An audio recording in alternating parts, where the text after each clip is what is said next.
ஓம் சாந்தி. எல்லோரும் குஷியாக இருக்கிறீங்களா?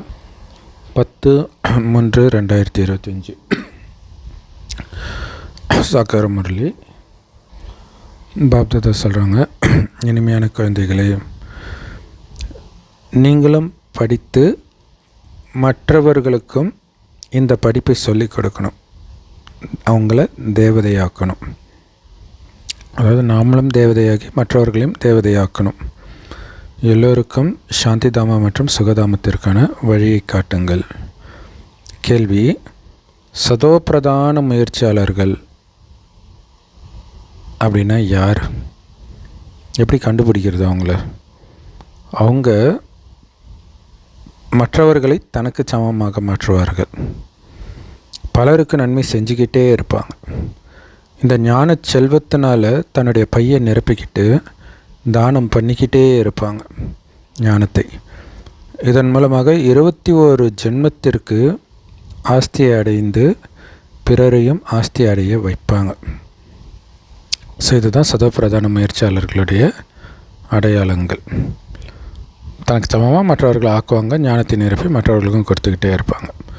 பாடல்: ஓம் நம சிவாய.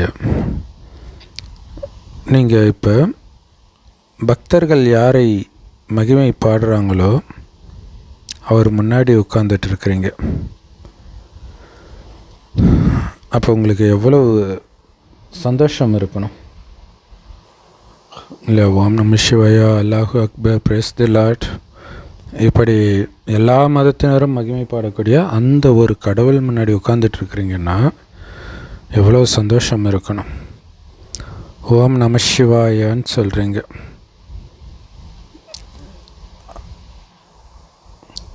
ஸோ இருந்தாலும் நீங்கள் பாபாவை, கடவுளை வணங்குறது கிடையாது. ஏன்னா குழந்தை அப்பாவை நினைக்க தான் செய்யுமே தவிர வணங்காது. அவர் நம்முடைய அப்பா, அவர்கிட்ட இருந்து தான் நமக்கு ஆஸ்தி கிடைக்கிது. அதனால் அவர் நீங்கள் வணங்குறது கிடையாது, நினைக்கிறீங்க என்னுடைய அப்பா அப்படின்ட்டு. ஸோ உடலில் இருக்கக்கூடிய ஆத்மா தான் அவரை நினைக்குது. பாபாவும் ஒரு ஆத்மா தான் பிரம்மாவுடைய உடலை கடனாக எடுத்திருக்கிறார். எப்படி அவர்கிட்ட இருந்து எல்லையற்ற ஆஸ்தி அடையிறதுன்ற வழியை அவரே கற்றுக் கொடுக்குறார். தங்க யுகத்தை தான் சுகதாமம் அப்படின்னு சொல்கிறோம். ஆத்மாக்கள் வசிக்கிற இடத்த சாந்தி தாமம்னு சொல்கிறோம். ஸோ உண்மையிலே ஆத்மாக்களாகிய நம்முடைய வசிப்பிடம் சாந்தி தாமம் அப்படின்னு நம்ம புத்தியில் இருக்குது. இரும்பு யுகத்தை கண்டிப்பாக துக்கதாமம் தான் சொல்லுவோம். கலியுகம் தான் இரும்பு யுகம், இங்கே துக்கம்தான் இருக்குது. ஆத்மாக்களாகிய நாம் சொர்க்கத்துக்கு போகிறதுக்காக படிச்சுட்டு இருக்கிறோம். மனிதன்லேருந்து தேவதை ஆகிறதுக்காக படிச்சுட்டு இருக்கிறோம். லக்ஷ்மி நாராயணன் தேவதைகள். ஸோ நாமளும் அதே மாதிரி ஆகணும். புது உலகத்துக்காக தேவதையாகிட்டு இருக்கிறோம். அதுக்காகத்தான் பாபா கூட படிச்சுட்டு இருக்கிறோம். ஆனால் எல்லோரும் ஒரே மாதிரி படிக்கிறது கிடையாது. ஒரு சிலர் தீவிர முயற்சியாளர்களாக இருக்கிறாங்க, மற்றவர்கள் கொஞ்சம் மந்தமாக இருக்கிறாங்க. யார் சதோப்பிரதான முயற்சியாளர்களோ, அதான் தீவிர முயற்சியாளர்கள், அவங்க மற்றவர்களையும் முயற்சி செய்ய வைப்பாங்க. ஸோ அதில் வரிசைக்கிரமும் கண்டிப்பாக இருக்கும். ஏன்னா எல்லா சதோப்பிரதான முயற்சியாளர்களும் ஒரே மாதிரி இருக்க மாட்டாங்க இல்லையா? ஸோ மற்றவர்களையும் தனக்கு சமமாக்கிறதுக்கு முயற்சி பண்ணிக்கிட்டே இருப்பாங்க. நிறைய பேருக்கு நன்மை கொண்டு வந்துட்டு இருப்பாங்க. ஸோ எந்த அளவுக்கு நீங்கள் உங்களுடைய புத்தி பையை இந்த செல்வத்தினால் நிரப்புறீங்களோ, தானம் பண்ணிகிட்டு இருக்கிறீங்களோ, ஸோ அந்த அளவிற்கு உங்களுக்கு நன்மை இருக்கும்.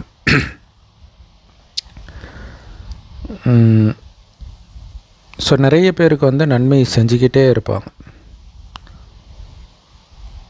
அவங்க தான் சதோப்பிரதான முயற்சியாளர்கள். ஸோ செல்வத்தை எந்த அளவுக்கு நிரப்பி தானமும் பண்ணிகிட்டே இருக்கிறீங்களோ அந்த அளவுக்கு உங்களுக்கு தான் நன்மை, மற்றவர்களுக்கும் நன்மை. மனிதர்கள் தானம் பண்ணுறாங்க அஞ்ஞானத்திலே கூட. அதோடைய பலனை அடுத்த ஜென்மத்தில் தற்காலிகமாக குறுகிய காலத்துக்கு அனுபவிப்பாங்க. அதில் கூட வெறும் சந்தோஷமே இருக்காது. கொஞ்சம் சந்தோஷம், மீதி எல்லாம் துக்கமாக தான் இருக்கும். துக்கம் துக்கம் துக்கமே. ஏதோ கொஞ்சம் ஒரு பணக்கார குடும்பத்தில் பிறந்துட்டான் அப்படின்னா அவனுக்கு துக்கமே வராதா இல்லையா? மற்ற துக்கங்கள்லாம் வராதான் செய்ய போகுது. ஆக்சுவலாக அவங்களுக்கு தான் அதிகமாகவே துக்கம் வருது இல்லையா? கலியுகத்தில் பணக்காரனாக பிறந்தானா விட்டுருவாங்களா மக்கள்? ஃபேமஸாக இருந்தால் விட்டுருவாங்களா மக்கள்?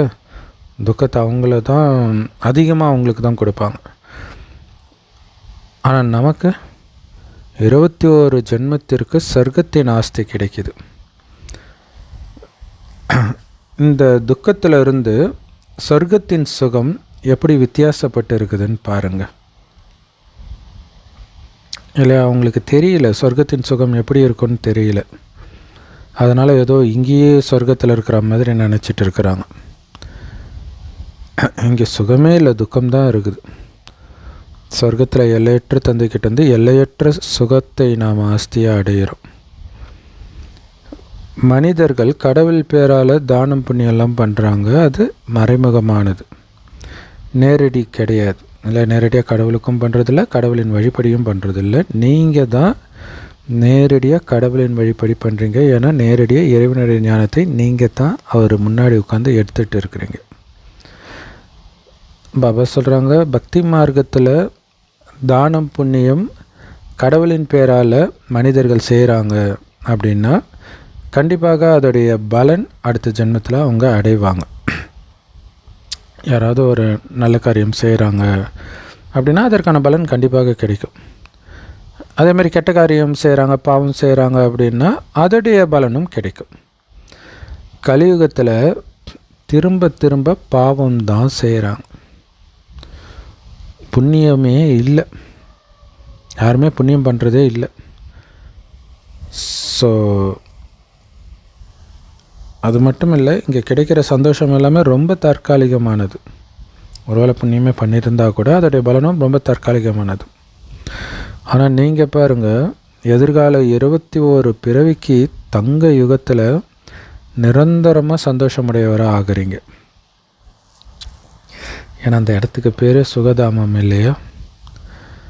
ஸோ அதனால் நீங்கள் எக்ஸிபிஷனில் எழுதலாம், இதுதான் சாந்தி தாமம் சுகதாமத்திற்கான பாதை. ஸோ சாந்தி தாமத்துக்கு போகிறதும் சுகதாமத்துக்கு போகிறதுக்கும் மிக ஈஸியான பாதை இது.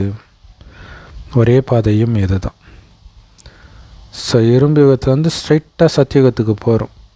அப்படி ஒரு ஈஸி ரோட். ஸோ அழுக்கான உலகத்திலேருந்து தூய்மையான உலகத்துக்கு ஒரு பைசா செலவில்லாமல் போகிறோம். ஸோ போக போக மனிதர்கள் புரிஞ்சுக்குவாங்க. இப்போ கல் புத்தி இருக்குது இல்லையா?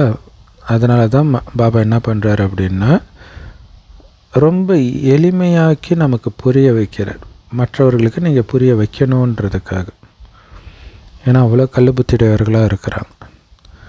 ஸோ இந்த ஞானத்துடைய பேர் சகஜ ராஜயோகம், சகஜ ஞானம். அதாவது ஈஸியான ராஜயோகம், ஈஸியான ஞானம்னு அர்த்தம். ஸோ பாபா குழந்தைங்களை எவ்வளோ புத்திசாலியாக ஆக்குறாரு. லக்ஷ்மி நாராயணன் கூட புத்திசாலிகள் தானே. ஸோ ஸ்ரீகிருஷ்ணரை பற்றி நிறைய எழுதிட்டாங்க. ஆனால் அது எல்லாமே தவறான குற்றச்சாட்டுக்கள், கலங்கங்கள். ஸ்ரீகிருஷ்ணர் சொன்னார், அம்மா நான் வெண்ணெயை சாப்பிடலை. அதோடைய அர்த்தம் கூட அவங்களுக்கு தெரியல. நான் வெண்ணெயை சாப்பிட்லன்னா அப்போ யார் வெண்ணெயை சாப்பிட்டது? ஏன்னா குழந்தைக்கு பால் தான் கொடுப்பாங்க, வெண்ணெயாக கொடுப்பாங்க.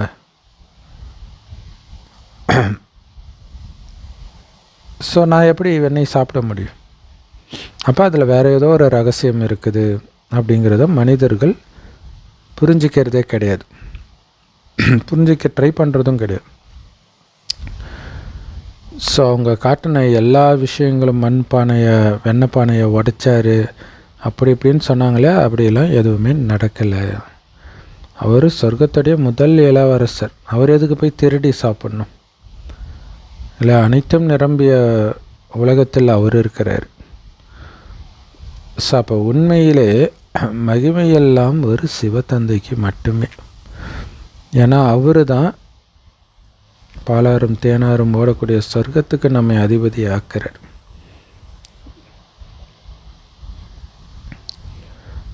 ஸோ அப்போ மகிமை கிருஷ்ணரை இளவரசனாக ஆக்கிய சிவபாபாவுக்கு தானே தவிர சிவபாபா ஞானத்தை கேட்டு ஆன கிருஷ்ணருக்கு கிடையாது. அதனால் மகிமையெல்லாம் அவர் ஒருவரை தவிர யாருக்குமே கிடையாது இந்த உலகத்தில். இந்த நேரத்தில் எல்லோரும் அழுக்காக இருக்கிறாங்க.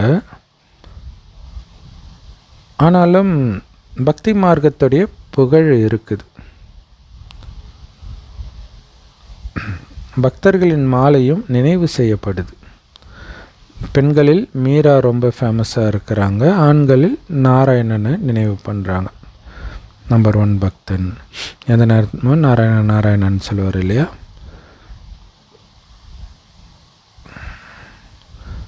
ஸோ அப்போ அதில் ஒன்று பக்தர்களின் மாலை, இன்னொன்று ஞான மாலை, ஞானிகளின் மாலை. பக்தர்களின் மாலையிலிருந்து அவங்க ருத்ர மாலையினுடையவராக ஆகிடுறாங்க. பிறகு ருத்ர மாலையிலேருந்து விஷ்ணு மாலை உருவாகுது. ருத்ரமாலை அப்படின்னா பரந்தாமத்தில் இருக்கக்கூடிய அனைத்து ஆத்மாக்களின் மாலை. அங்கேருந்து விஷ்ணு மாலை தனியாக கழண்டுக்கிட்டு வருது. பாதி இது விஷ்ணு மாலையாக இருக்கும். ஸோ அப்போ ருத்ரமாலையிலேருந்து தான் விஷ்ணு மாலையே உருவாக்குறாங்க. ருத்ரமாலையில் ஒரு பகுதி தான் விஷ்ணு மாலை. ஸோ உண்மையிலே ருத்ரமாலை இந்த சங்கமயுகத்துடைய மாலை. குழந்தைங்களுடைய புத்தியில் இந்த ரகசியமெல்லாம் இருக்குது. பாருங்கள், கலியுகத்தில் பக்தர்களுடைய மாலை, சங்கமயுகத்தில் ருத்ர மாலை உருவாகுது. பக்தர்களுடைய மாலையிலேருந்து தான் ருத்ர மாலை இல்லை. அதுக்கு முன்னாடி நம்ம பக்தர்களாக தானே இருந்தோம். ஸோ ருத்ர மாலைக்கு வந்திருக்கிறோம். இப்போ இந்த ருத்ர மாலையிலேருந்து எல்லாருக்குமே கடைசியில் ஞானம் கிடைச்சிடும் இல்லையா? ஸோ எல்லாருமே ருத்ர மாலையில் வந்துடுவாங்க. அதுக்கு பிறகு இதிலிருந்து ருத்ரமாலையிலேருந்து தான் விஷ்ணு மாலை உருவாக்கப்படுது. ஸோ அதில் கொஞ்சம் பேர் தான் சொர்க்கத்துக்கு வருபவர்களாக மாறுறாங்க. அவங்க தான் விஷ்ணு மாலை. ஸோ மற்றபடி ருத்ரமாலை சங்கமயுகம் இல்லை, ருத்ராட்ச மாலை சுற்றுறாங்க இல்லையா, உருட்டுறாங்க. ஸோ அது எல்லாமே சங்கமயுகத்துடைய மகிமை தான். இந்த ரகசியங்கள் எல்லாம் குழந்தைங்க புத்தியில் தான் இருக்குது. பாபா குழந்தைங்க முன்னாடி நேரடியாக உட்காந்து எல்லாத்தையும் புரிய வைக்கிறார். நீங்கள் எப்போ பாபா முன்னாடி நேரடியாக உட்காந்துட்டு இருக்கிறீங்களோ அப்போ உங்களுக்கு மெய் சிலிர்க்கணும், மயிர் கூச்செறியணும். கடவுள் முன்னாடி உட்காந்துட்டு இருக்கிறான். இதுதான் முக்கியமான விஷயம் இல்லையா? கடவுள் முன்னாடி உட்காந்துட்ருக்குறான், அந்த போதை இருக்கணும். ஆஹா, என்னுடைய சௌபாக்கியமே சௌபாக்கியம். கடவுள் முன்னாடி உட்கார்ற பாக்கியம் யாருக்கு கிடைக்கும்?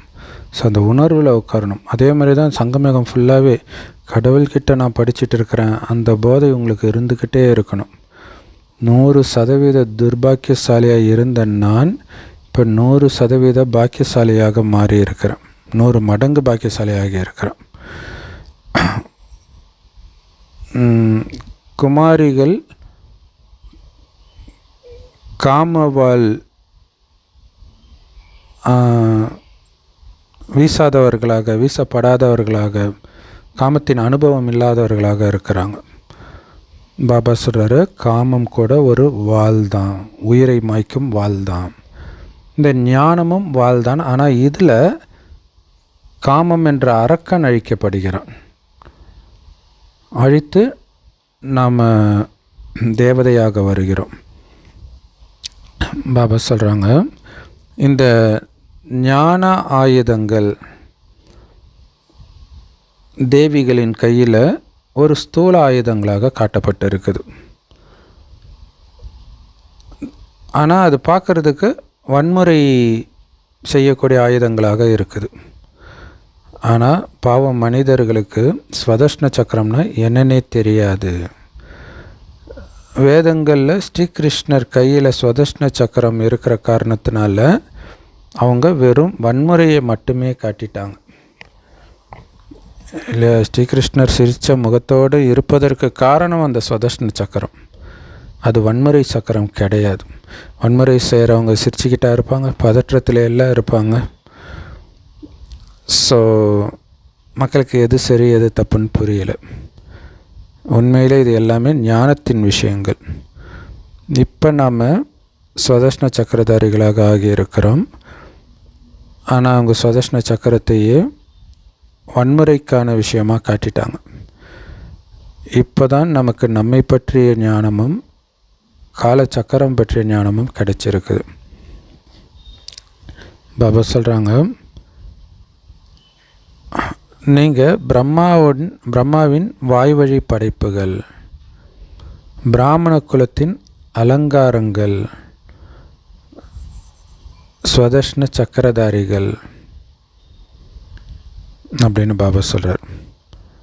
இல்லை, பிரம்மாவுடைய வாய்வழியாக பிறந்த குழந்தை, பிராமண குலத்துக்கே அலங்காரம் நீங்கள் தான்று.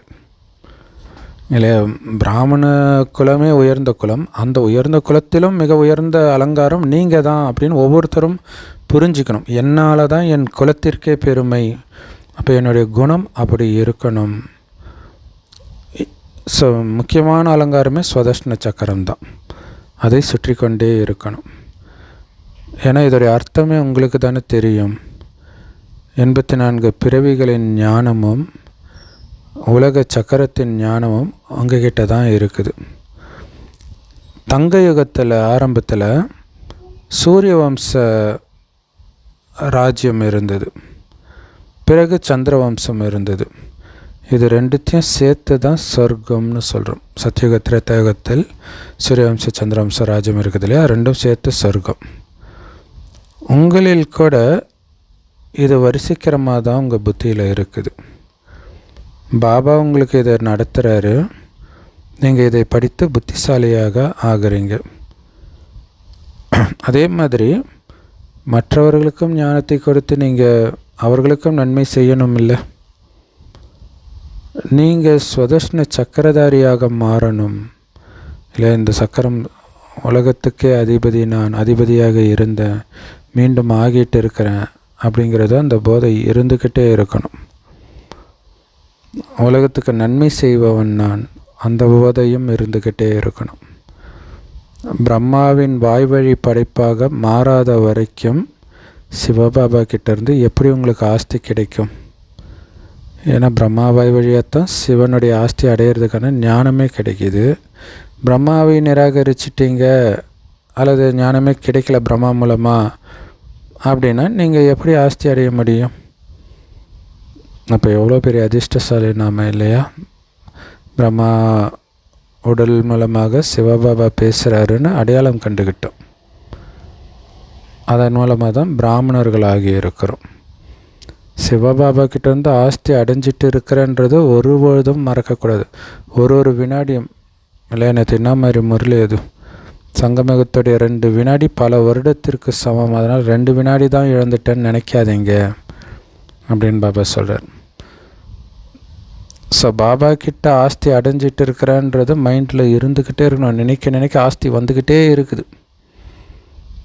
ஸோ இந்த மாதிரி கருத்துக்களெல்லாம் எழுதி வைங்க, மறக்காமல் இருக்கணும் இல்லையா? இந்த 84 பிறவி ஏணிப்படியில் இறங்குறது ரொம்ப ஈஸி இல்லையா? ஜென்ரலாகவே நீங்கள் ஏணியில் இறங்குறீங்க அல்லது படிக்கட்டில் இறங்குறீங்க அப்படின்னா இறங்குறது ஈஸி தான். ஆனால் படிக்கட்டு ஏறும் பொழுது தான் இடுப்பில் கையை வச்சுட்டு ஏறுவாங்க கஷ்டப்பட்டு. ஆனால் லிஃப்ட்டும் இருக்குது இங்கே. பாபா வந்திருக்கிறது லிஃப்ட்டு கொடுக்க தான். என் குழந்தை கஷ்டப்பட்டு படி ஏறி வர வேண்டாம், லிஃப்ட்டில் ஏறு. ஸோ அதனால்தான் இந்து தெய்வங்கள் முருகன் மயிலில் பறக்கிறாரு, விஷ்ணு கருடனில் பறக்கிறாரு, எல்லாம் பறக்கிற மாதிரியே காட்டுறாங்க இல்லை. நடந்து போகிற விஷயமே கிடையாது, அதுக்கு டைமும் கிடையாது. 5000 வருஷமாக இறங்கி வந்ததை ஒரு செகண்டில் டக்குன்னு நம்ம மேலே போனால் லிஃப்ட்டில் தான் போகணும். ஸோ ஏறும் கலை ஒரு வினாடியில் நாம் அடையிறோம். 5000 வருஷமாக இறங்கும் கலை ஒரு நொடியில் ஏறும் கலை. அப்போ இது நம்மளுடைய ஏறும் கலை அப்படிங்கிற சந்தோஷம் குழந்தைங்களுக்கு இருக்கணும். ஸோ அப்படி நம்ம ஏறும் கலையில் அழைச்சிட்டு போகிற பாபாவும் நமக்கு கிடைச்சிருக்கிறார். ஸோ அவரை விட அன்பானவர் யாருமே இருக்க முடியாது.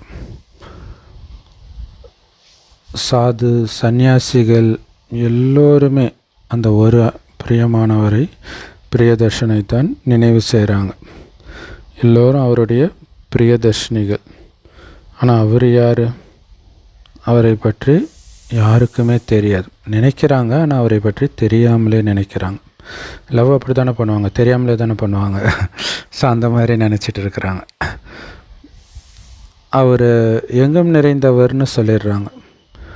ஆனால் சிவபாபா பிரம்மா உடல் மூலமாக நமக்கு சொல்லி கொடுத்துட்ருக்கிறாருன்னு நமக்கு தெரியும். சிவபாபாவுக்கு தனக்கென்று சொந்த உடல் கிடையாது. அதனால தான் லிங்க ரூபத்தில் பூஜை பண்ணுறாங்க. அவர் பரமாத்மாவாக இருக்கிறார். பரமாத்மானா கடவுள்.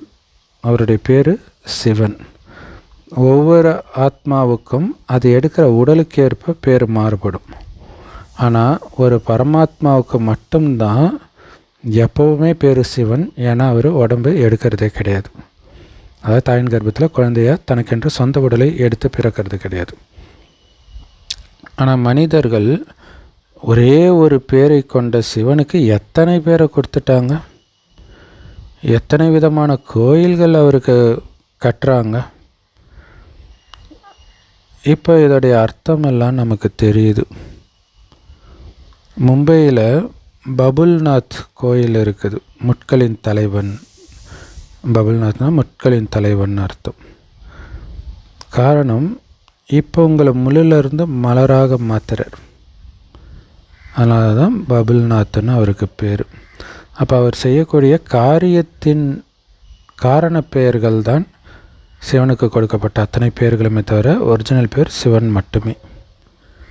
அது வேணால் ஒரு புகழாரம்னு வச்சுக்கலாம் ஒரு பேரையும். நீங்கள் இப்போ உலகத்துக்கே எஜமானர்களாகிறீங்க. ஸோ முக்கியமான விஷயமே அனைத்து ஆத்மாக்களின் தந்தை ஒருவரே. அவங்க அல்லாஹ் ஒருவரேன்றாங்க. அந்த அல்லாஹ் தந்தை, அனைத்து ஆத்மாக்களின் தந்தை ஒருவரே அப்படின்னு நாம் சொல்கிறோம். ஏன்னா அவர் மூலமாக மட்டும்தான் பாரதவாசிகளுக்கு இந்த தேவதைகளின் ஆஸ்தி கிடைக்கிது, தேவதா பதவி கிடைக்கிது. லக்ஷ்மி நாராயணன் பாரதத்தின் எஜமானர்கள், சைனாவின் எஜமானர்கள் கிடையாது. ஒருவேளை சைனாவை சார்ந்தவர்கள்னால் அவங்களுடைய முகமே வேறு மாதிரி இல்லை இருக்கும். இல்லை டக்குன்னு பார்த்தோன்னே கண்டுபிடிச்சலாம் இவங்க சைனாக்காரங்கன்ட்டு. ஆனால் லக்ஷ்மி நாராயணன் அப்படியா இருக்கிறாங்க? பாரதத்தை சார்ந்தவர்களாக இருக்கிறாங்க. ஸோ ஆரம்பத்தில் ஆத்மாக்கள் அவ்வளோ அழகு நிரம்பியதாக இருக்கும். பிறகு தான் கொஞ்சம் கொஞ்சமாக அது அழுக்காயிடுது. காரணம், ஆத்மாவில் கலப்படம் சேர்ந்துடுது. அதனால் அசிங்கமாயிடுறாங்க. ஸோ இந்த உதாரணம்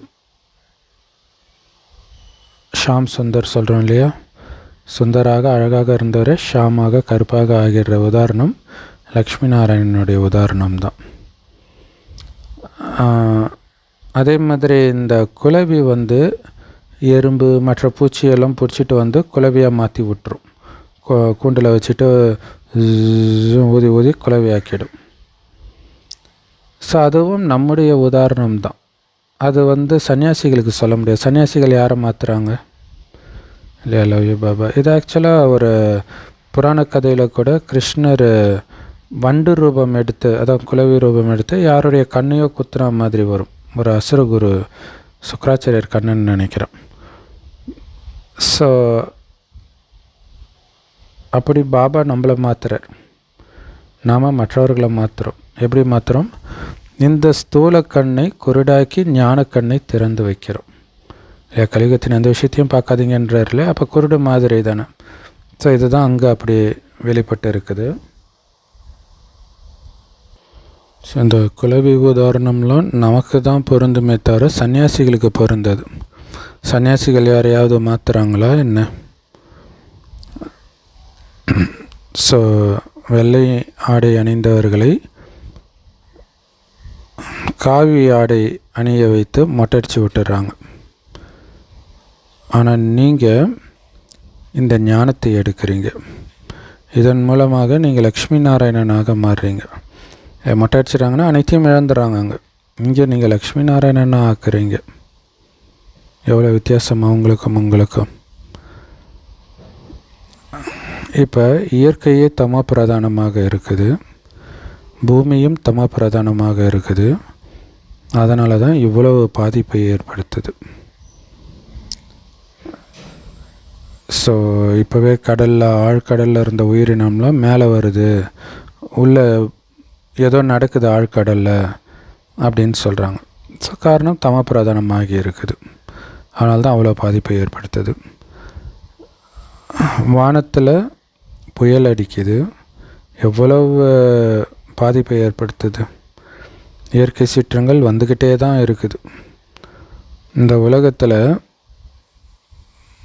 துக்கத்தின் மலைன்னு சொல்லலாம். அவ்வளோ துக்கம் மேலே துக்கம். சொர்க்கத்தில் சுகத்தின் மலை, சுகத்தின் சிகரம் சொர்க்கம். நரகம் இந்த கலியுகம் துக்கத்தின் சிகரம். பாபா உங்களை துக்கத்தின் சிகரத்திலேருந்து சுகத்தின் சிகரத்துக்கு அழைச்சிட்டு போகிறார். இந்த உலகத்தின் அழிவு இப்போ நடக்க போகுது. பிறகு எல்லாமே சதோ பிரதானமாக ஆகிடும். தமோ பிரதான உலகம் அழிவதே சதோ பிரதானமான உலகத்தை உருவாக்குறதுக்காக தான். ஸோ அதனால் நீங்களும் சதோ பிரதானமாகிறதுக்கு முயற்சி செய்து எவ்வளவு முடியுமோ அவ்வளவு ஆஸ்தியை பாபா கிட்டேருந்து அடையுங்க.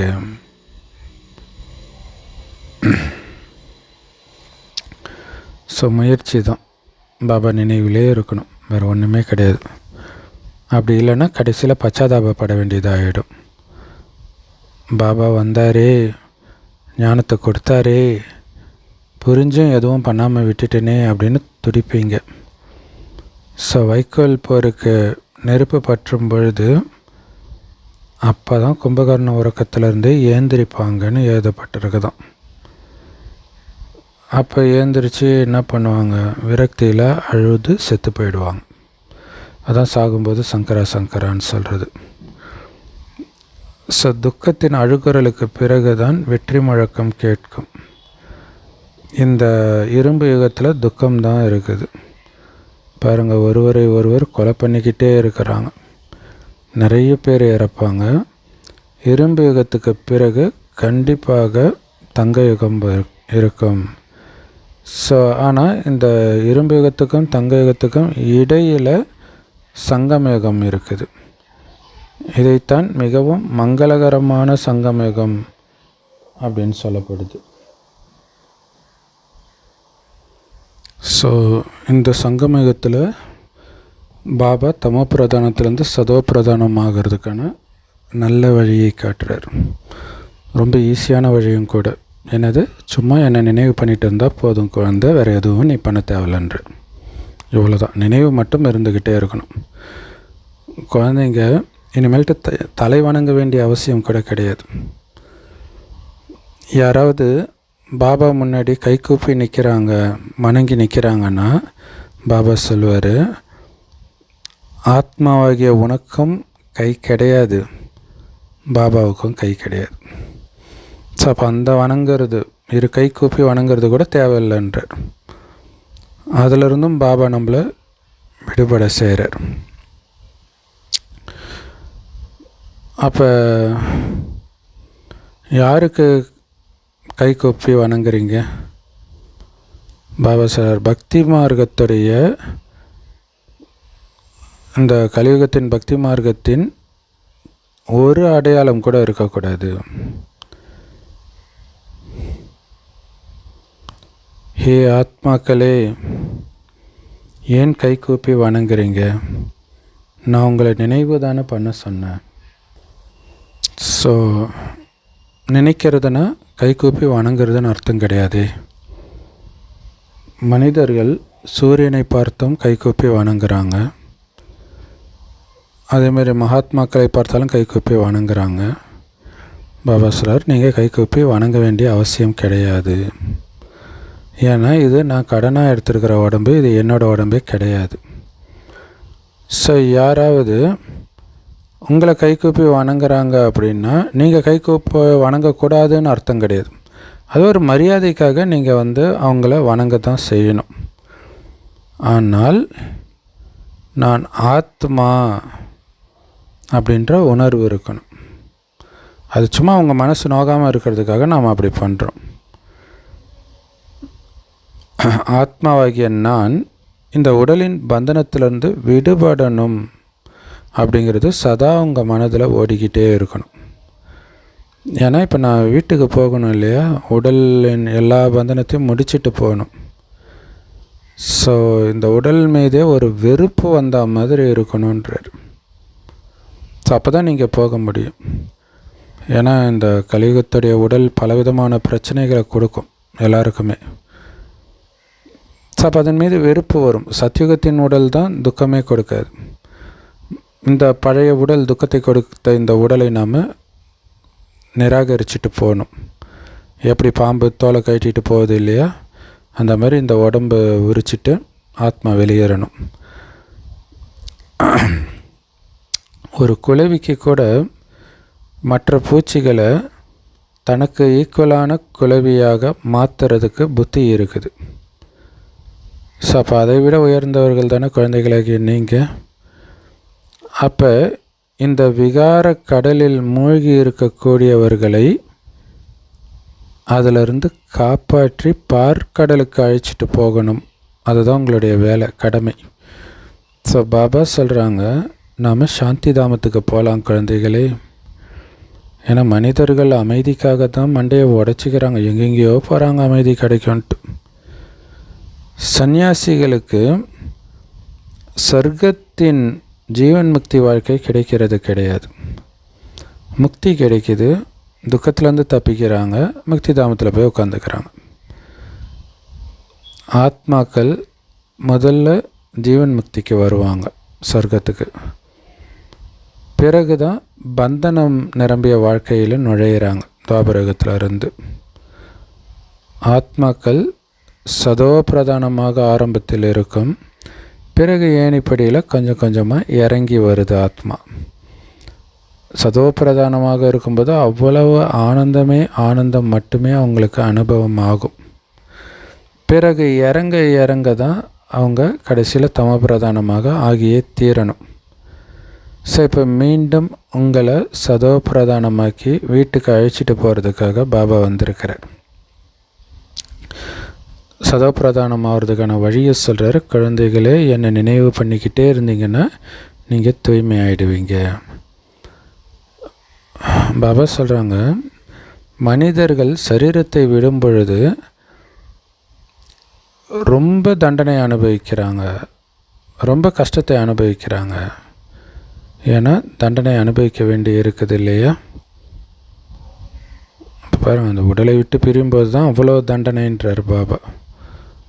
உதாரணத்துக்கு காசியில் காசி கல்வெட்டுன்னு ஒரு கிணத்துல கீழே வெறும் கத்தி கத்தியாக இருக்குமா, அப்படியே மேலேருந்து குதிப்பாங்க. ஏன்னா சிவன்கிட்ட தன்னை காசி கல்வெட்டில் அர்ப்பணிச்சிட்டா அவங்களுக்கு முக்தி கிடைக்கும் அப்படின்னு அவங்க கேள்விப்பட்டிருக்கிறாங்க.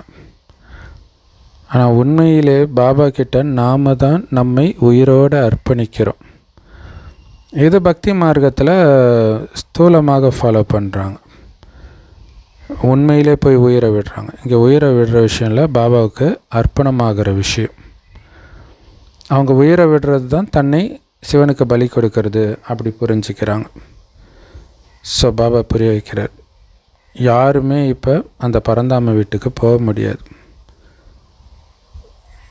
ஸோ அவங்க இல்லையா பாவத்தை அழிச்சிட்டு பரந்தாமத்துக்கு போகணும், இங்கே பரந்தாமத்துக்கே போக முடியாது.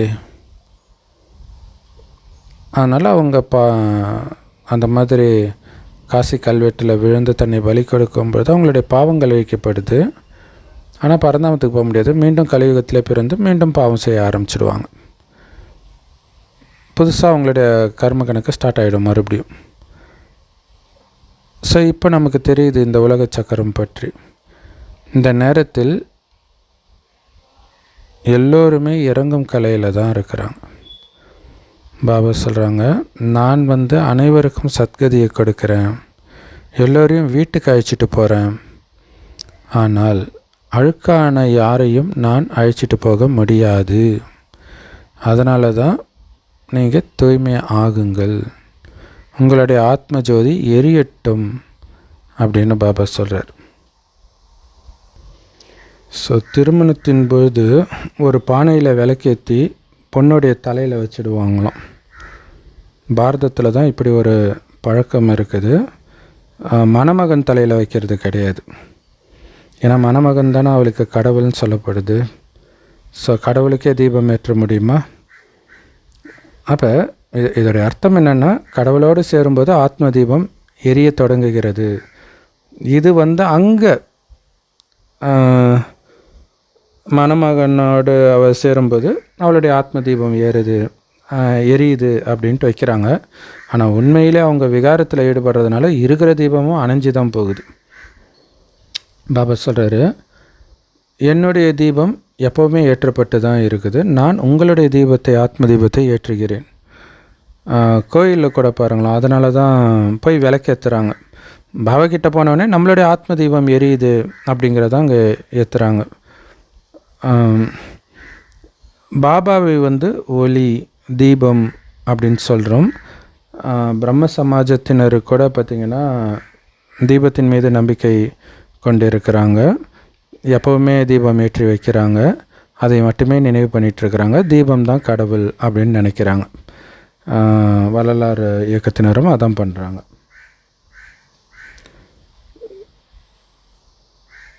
சிலர் என்ன நினைக்கிறாங்க அப்படின்னா, ஒரு சின்ன தீபமும் பெரிய தீபத்தோடு, அதாவது பரமாத்மாவோடு இணைஞ்சிடும் அப்படின்னு நினச்சிக்கிறாங்க. சின்ன தீபன்றது ஆத்மா, பெரிய தீபம் பரமாத்மா அப்படின்னு நினச்சிக்கிறாங்க. பலவிதமான கருத்துக்கள் இருக்குது. ஸோ பாபா சொல்கிறாங்க, உங்களுடைய தர்மம் தான் ரொம்ப ரொம்ப ரொம்ப சந்தோஷத்தை கொடுக்கக்கூடிய தர்மம். சொர்க்கத்தில் அளவற்ற சந்தோஷத்தை பார்ப்பீங்க. புது உலகத்தில் நீங்கள் தேவதை ஆகிடுறீங்க. உங்களுடைய படிப்பே புது உலகத்துக்காக உங்களை தயார்படுத்துறதுக்காக தான். மற்ற படிப்புகள் எல்லாம் இங்கே கலியுகத்தில் வாழ்வதற்காக. இங்கே நீங்கள் படிக்கிறீங்க, ஆனால் பதவி சொர்க்கத்தில் அடையிறீங்க. ஸோ உண்மையில் அந்த பதவி இங்கே நிச்சயிக்கப்படுது.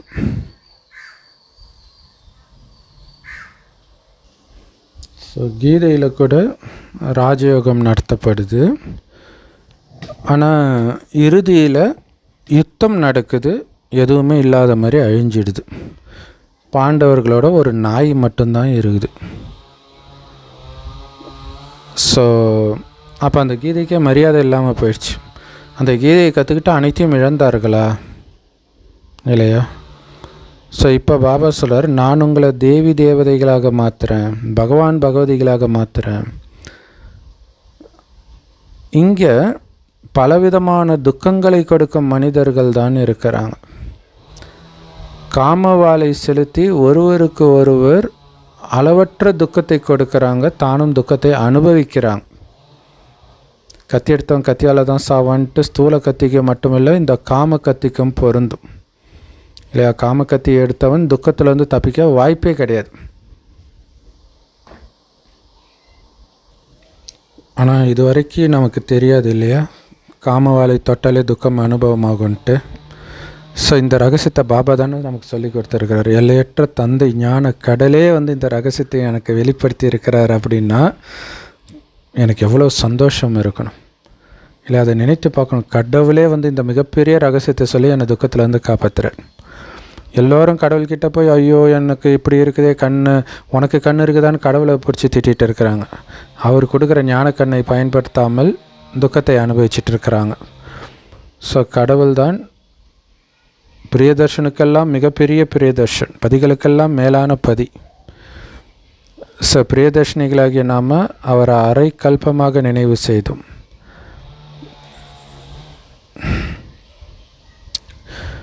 ஸோ நினைவு பண்ணிக்கிட்டே இருந்தீங்க. பாபா சொல்கிறாரு, இப்போ நான் வந்துட்டேன். என்ன தானே நினச்சிங்க, நான் வந்துட்டேன். இப்போ நான் கொடுக்குற வழியை ஃபாலோ பண்ணுங்க. ரொம்ப ஈஸியான வழி. உங்களை ஆத்மான்னு உணர்ந்து அப்பாவுக்கு என்னை நினைவு பண்ணுங்கள், வேறு யாரையுமே நினைக்கக்கூடாது. அதுதான் ரொம்ப முக்கியம். வேறு யாரையும் நினைக்காமல் பாபாவை நினைக்கிறதுல தான் இங்கே திறமையே இருக்குது. ஏன்னா பாபா சொல்கிறாரு, என்னை நினைக்காமல் உங்கள் பாவம் அழியாது, அதனால தான் என்னை மட்டும் நினைவு பண்ணுங்கன்று.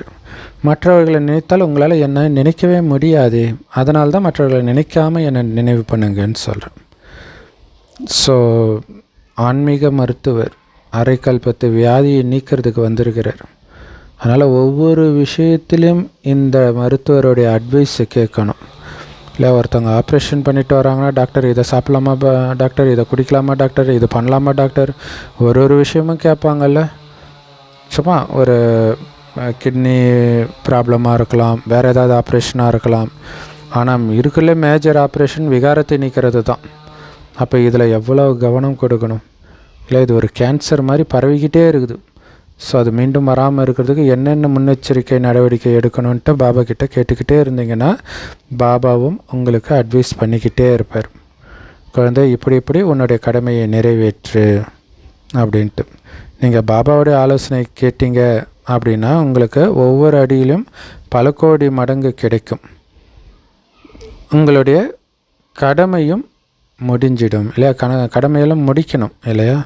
ஸோ பாபாவுடைய வழிப்படி கடமையை முடிச்சிங்கன்னா கடமையும் முடியும், அதே நேரத்தில் பல கோடி மடங்கு வருமானமும் சேமிப்பாகும். எவ்வளோ சூப்பர் இல்லையா. ஸோ எப்படியா இருந்தாலும் கடமையை முடிச்சு தான் ஆகணும்.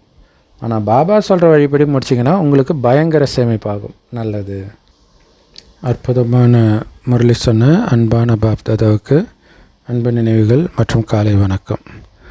பாபா சொல்கிறாங்க, எல்லையற்ற தந்தைக்கிட்டேருந்து எல்லையற்ற சுகத்தின் ஆஸ்தியை அடையணும் அப்படின்னா கடவுளின் பேரால் நேரடியாக தானம் புண்ணியம் பண்ணுங்க. இல்லை இந்த ஞானத்தை தானம் பண்ணுங்க. அப்போ தான் அளவற்ற சந்தோஷம் நமக்கு கிடைக்கும். எல்லையற்ற சந்தோஷம், ஜென்ம ஜென்மத்திற்கு தொடரும் சந்தோஷம். அதற்கு இந்த ஞான செல்வத்தினால உங்கள் புத்தி பையை நிரப்பிக்கிட்டு மற்றவர்களுக்கு கொடுத்துக்கிட்டே இருங்க. இல்லை இந்த ஞானத்தை கொடுக்க கொடுக்க அந்த ஞான செல்வம் நிரம்பிக்கிட்டே இருக்கும். நல்ல தாரணையாகும். இந்த மங்களகரமான சங்கமயுகத்தில் அனைத்து பந்தனத்திலிருந்தும் உங்களை நீங்களே விடுதலை செய்து ஜீவன் முக்தி வாழ்க்கை வாழுங்கள். இல்லை எந்த பந்தனமும் கிடையாது. பாபா நான் அவ்வளோதான். ஸோ குலவியாகி மற்றவர்களையும் உங்களுக்கு சமமாக்கக்கூடிய சேவையை செய்யுங்க. வரதானம். ஸோ ஏன்னா சங்கமயுகமே அனைத்து பந்தனத்தையும் அறுத்தெறிகிற யுகம்தான்.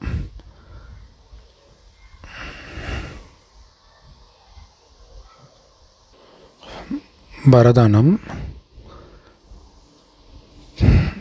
அனைத்து பிராப்திகளையும் அனுபவம் செய்து நிரந்தரமாக சக்திசாலியாகவும் வெற்றி சொரூபமானவர்களாகவும் ஆகுங்கள்.